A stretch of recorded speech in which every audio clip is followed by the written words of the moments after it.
Muy buenos días, yo soy David Luis Tataje Rojas y este curso es literatura. Hoy vamos a hablar de un tema muy interesante que lo hemos denominado la literatura del romanticismo. Para ello tenemos que saber qué es el romanticismo. El romanticismo es un movimiento literario que abarcó la primera mitad del siglo XIX, es decir, 1800, y comprende todos los aspectos de la cultura de la época. Muy importante saber sobre estos siglos, especialmente el siglo XIX. El romanticismo viene a constituir una actitud frente a la vida y se sustenta en el sentimiento frente a lo intelectual, en la imaginación y los sueños frente a la razón, ¿no? Esto es importante conocer cómo era la realidad de aquel entonces.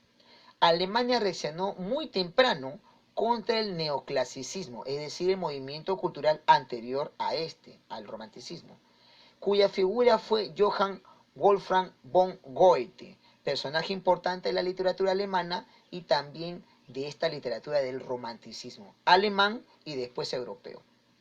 Tenemos características que tú tienes que saber: el sentimiento íntimo, el pasado y el nacionalismo. Las características del romanticismo primero vendrían a ser el sentimiento íntimo. El mundo subjetivo ya estuviera dominado por las emociones nobles, como también las pasiones malignas y hasta perversas, ¿no? Ese es el sentimiento íntimo. Atrajo mucho este pensamiento a los románticos, es decir, a los escritores románticos. El pasado. El pasado en su aspecto muy remoto, mágico y misterioso alimentaba e inspiraba la imaginación de los románticos, ¿no? Esto era importante porque ayudaba mucho a saber de dónde eran sus orígenes. Y como consecuencia es el nacionalismo fervoroso, cuya reivindicación de los valores nacionales y populares, los románticos recuperaban las tradiciones de los pueblos y que escribían a la vez relatos en base a estas tradiciones. Ayudó mucho para regresar a sus orígenes. Vamos a hablar tres géneros de la literatura del romanticismo, a saber, primero la poesía romántica, luego la narrativa romántica y después el teatro romántico.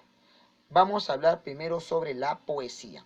En la poesía romántica, los poetas románticos dejaron que sus sentimientos se expresaran libremente, sin normas, muy bien, sin ataduras, y expresó sentimientos sobre el hombre, la muerte, el dolor humano y el destino, ¿no? Los principales poetas de este periodo fueron Friedrich von Schiller, alemán; Friedrich Hölderlin, otro alemán; Heinrich Heine, ambos alemanes; Lord Byron y Percy Shelley y John Keats en Gran Bretaña; Alfred Camus, Victor Hugo, Gerard de Nerva en Francia, y también Edgar Allan Poe y Walt Whitman en Estados Unidos. Son los poetas. También ellos incursionaron otros géneros, pero son más renombrados como poetas. Dejando de un lado la poesía romántica, el segundo género es la narrativa romántica. La novela, típica del romanticismo, es un tema amoroso, especialmente. La más célebre es Las desventuras del joven Werther, de Goethe, el alemán, que causó gran conmoción en su época. Los autores más conocidos de este tipo de novelas fueron el inglés Walter Scott con su célebre Ivanhoe, los franceses Victor Hugo y Alejandro Dumas padre, el norteamericano James Fenimore Cooper, y que él llega a escribir El último mohicano. En esta etapa nació el cuento moderno, el cuento fantástico de Edgar Allan Poe. Ahora vamos a hablar del teatro romántico. Surgió un nuevo género, ojo, atención, la poesía o el poema dramático, que no estaba escrito por ser representativo, sino debería ser leído, ¿no? Interesante. El más célebre es Fausto, de Goethe. También Los bandidos, María Estuardo y Guillermo Tell, de Schiller. Vamos ahora a hablar de personajes del romanticismo, de esta literatura.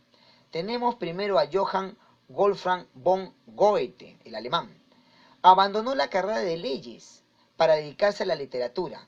Se trasladó a Weimar, Alemania, que era uno de los centros culturales de la época. Entre sus obras destacan la novela Las desventuras del joven Werther y el poema dramático Fausto. Luego tenemos como segundo personaje a Víctor Hugo. Víctor Hugo, su padre fue un general de Napoleón. Ya adulto, fue académico, diputado y hasta historiador. Pero su vocación fue la literatura. Su figura es, al hablar de Víctor Hugo, es una figura colosal, formidable y a la vez inmensa. Es uno de los escritores más importantes de esta literatura romántica. Entre sus obras destacan Nuestra Señora de París, que ubicó en la Catedral de Notre Dame, y la obra máxima, célebre Cumbre, Los Miserables, que habla la historia de Jean Valjean. Para terminar, de un tercer personaje tenemos a Edgar Allan Poe, el norteamericano. Es un poeta, crítico y narrador de cuentos. Hijo de actores, quedó huérfano desde niño. Destacan entre sus obras el poema El Cuervo y también la novela Las aventuras de Arthur Gordon Pym. El cuento La caída de la casa Uster. Ambos son relatos fantásticos. Es necesario saber sobre la literatura del romanticismo porque sabemos sus autores, cómo pensaban ellos y también cómo desarrollaban sus personajes. Bien, conmigo será hasta un siguiente video. Nos vemos. Cuídense.